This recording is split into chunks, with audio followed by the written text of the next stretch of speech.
Hello guys, so may mga nagtatanong kasi regarding sa breaker. So meron tayong dalawang klase ng breaker, merong pang DC at pang AC. So yung DC, yun yung mga pang direct current na may positive at negative. So usually sa solar setup, meron tayong 12 volts, 24 volts, 48 volt setup. So DC po ang gamit na breaker doon. So paano nga ba malalaman kung DC breaker? So pag DC breaker, so meron tayong parang makikitang dalawang wave din sa ayan po, yan.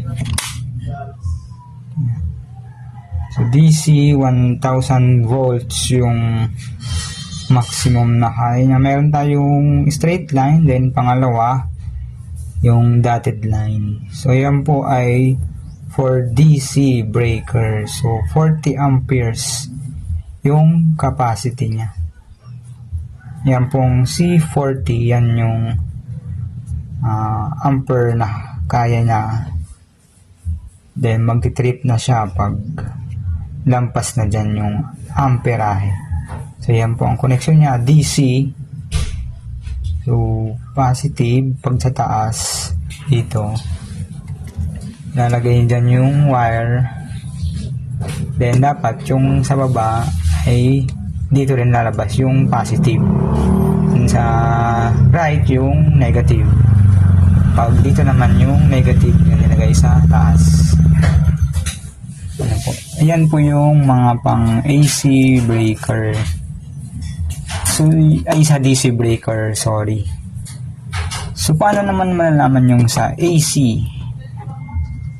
So, for AC, meron tayong AC breaker. Ayan po. So, yung sa AC, yung isa lang po ang line na makikita nyo dyan. Tanggalin lang natin yung tape. Nagawin ko kasi ng tape para may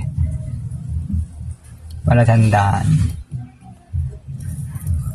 Pag yung ibang kapamilya ang gumagamit, hindi na ma-check yan. So yan. So yun, 230 to 400 volts. Tapos isa siyang wave line. Ibig sabihin po yan ay AC breaker. Then 6 amperes siya. Kasi malit naman ang load, kaya 6 amperes lang yung gamit natin. So yan po yung difference ng AC breaker at DC breaker. So for DC, so kailangan po hindi magkapalit yung positive at negative connection, kasi masisira po ang mga gamit or ang breaker or ang battery, ang inverter, kung baliktad ang kabit natin ng breaker. So yun lang po, yun po ang pinagkaiba ng DC at AC breaker. So siya po ay mga safety devices na kailangan natin sa ating solar setup or sa bahay.